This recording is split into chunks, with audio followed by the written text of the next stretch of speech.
Tinanggap na ba ni Martin Romualdez ang kanilang pagkatalo sa impeachment against kay Vice President Sara? Dahil tila ba sa kanyang mainstream media interview, itong si Martin Romualdez ay tila ba bumait ito at hindi po siya nag-react or wala po siyang masamang sinabi patungkol po sa pagka-delay nitong impeachment trial o pagbasa ng impeachment complaint against kay Vice President Sara na in-schedule po nitong si Chis Escudero ng June 11. At kabaliktaran po ito, mga kababayan po natin, no? Sa nakikita nating gigil na gigil, galit na galit, no? Na kanyang mga asong ulol. Let's go! Panoorin at pakinggan muna natin itong si Martin Romualdez. Sa akin ni Senate President Chis Escudero is pretty straightforward.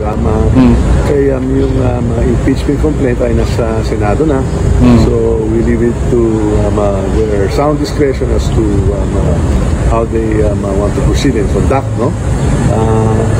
The Senate President outlined the priority measures like the measures that... Okay, so we'll cut mga kababayan po natin. Ang sinasabi niya dito ay pinapaubayan niya na lang sa Senado yung pagdesisyon na sa impeachment ni Vice President Sara. At tila ba parang style din po ni Bongbong Marcos, no? Na nagbait-baitan, no? At kay Bongbong Marcos ay hindi po siya pabor sa impeachment at hindi niya ito papayagan. Pero tuloy-tuloy yung proseso ng impeachment. Nagkabayaran pa at di umano'y 150 yung natatanggap ng bawat kongresista. Pero ang presidente parang wala lang po sa kanya. Pero sinasabi niya, no, ay ayaw niya po ng impeachment. Pangalawa, ang pumirma sa impeachment ay ang anak niya.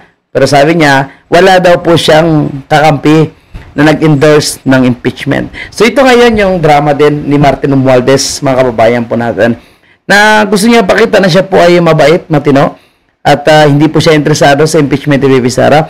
Pero kung papakinggan po natin yung mga sinasabi ng kanyang mga asong ulol, na hindi na natin papangalanan, nakita niyo naman kung sinong tahol-tahol na mga kongresista dyan, na galit at gusto na talaga ipa-impeach itong si Vice President Sara at pinipressure po itong si Chis Escudero na ituloy na ang impeachment.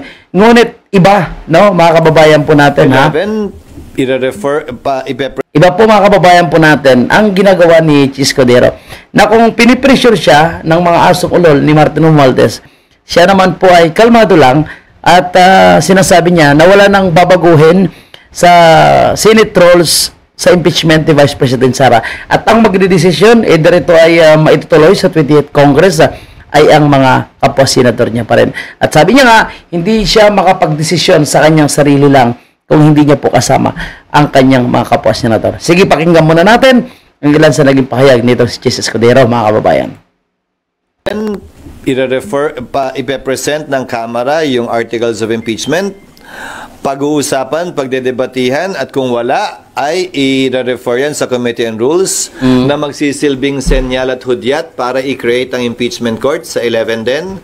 Susumpa kami, i-convene ng impeachment court, mag-a-approve ng rules, at mag-i-issue ng summons. Doon magwawakas yung procedure na gagawin sa ilalim ng 19th Congress sa June 11. Iintayin namin magbigay ng sagot ang ikalawang Pangulo. July 28 kami magre-resume. SONA yon ng Pangulo. So umaga ang sesyon, magbubukas ang Senado, mag-organize ang Senado, mag-a-adjourn para pakinggan ang SONA ng Pangulo. Ikalawang araw, Martes, July 29, doon pa lamang siguro mapag-uusapan yung schedule na gagawin ng 20th Congress. Ulitin ko, hindi namin pwede o kayang i-bind ang 20th Congress. Although karamihan ng mga miyembro ng 19th ay nandun din sa 20th Congress, kailangan itong pagpasyahan muli ng 20th Congress, either by an affirmative vote or by their silence and acquiescence. So pwede magkaroon ng ibang pananaw yung 20th Congress. Halimbawa, pwedeng sabihin ng 19th Congress, tatawid yan. Pero ang pasya ng 20th Congress, hindi tatawid yan. At i-dismiss nila. So, depende. So, sinasabi ni Chis Escudero, mga kababayan, no, na posibleng tatawid, posibleng hindi. So, ang magdedesisyon pa rin ay ang kapwa niya mga senators. Pero, yun nga, nakita natin, mga kababayan, na halos kalahati po ng mga senators po, o mas higit pa, ay nakikita nating hindi po papabor sa mangyaring impeachment kay Vice President Sara. May iba na nagsasabi po, no, natitingnan po nila yung paglatag ng ebidensya. Ibabalansin nila kung ang ebidensya po ba ay patunayan, no, na impeachable itong si Vice President Sara o hindi. Tsaka lang po sila magdedesisyon. Pero yung mga nagsasabing ito, no, sila po yung kilala natin na talagang buboto sa impeachment ni VP Sara. Lalo na itong mga Tulfo, si Lacson, si Soto, of course, no, yung mga dilawan dyan, nandyan po. Itong si Rizal Ontiveros, Bam Aquino, Kiko Pangilinan. And yan, nakikita natin ang mga papabor yan. So, yung iba, alam natin na hindi po yan basta-basta papabor, lalo na po yung nasa Duterte Block. At si Subere, ng mga kasama niya dati. At yun nga, sinasabi ko, no, mahigit po sa kalahati ang hindi po papabor na ma-impeach itong si Vice President Sara. And siyempre si Escudero, no, nakikita natin nag-aalangan po siya dahil sila po ay mga re-electionist pagdating ng 2028. At sila po ay takot din na pagkusgahan ng mga Pilipino pagdating ng 2028. Kaya mag-aalangan po sila.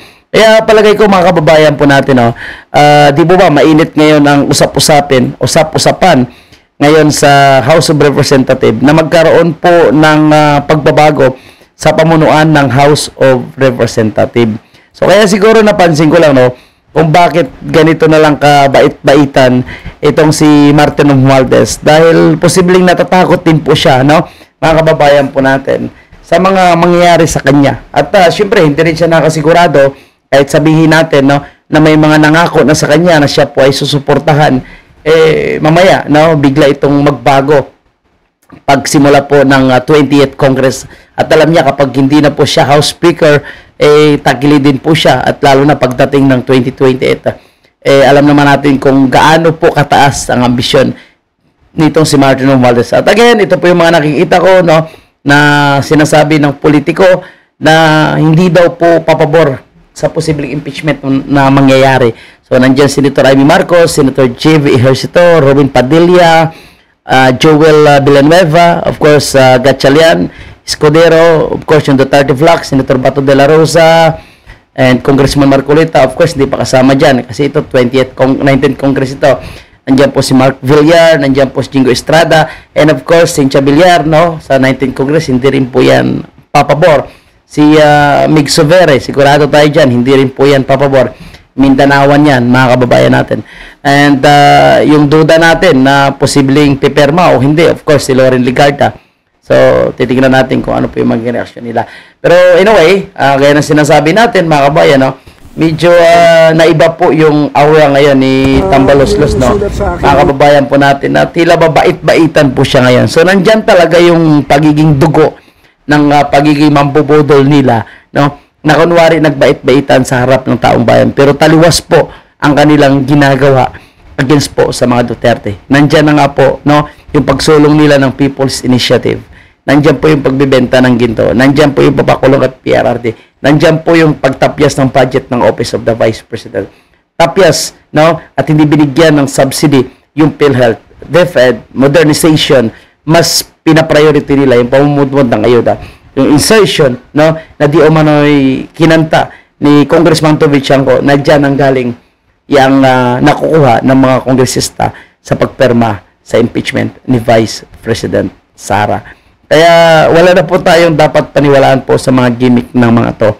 At hindi dapat, no, magpapadala yung mga taong bayan sa mga nagbabaitan na pagmumuka nitong si Martin Romualdez. May isa pa po silang napakalaking problema na dapat solusyonan ngayon. Yung issue po dyan sa San Juanico Freds, kung saan kumanta ang kanilang pinsan na si Mayor Alfred Romualdez. At titingnan po natin kung ano po yung bakbakan ng magpinsan na yan dyan. Thank you po, at yan muna yung ating panibagong update, mga kababayan.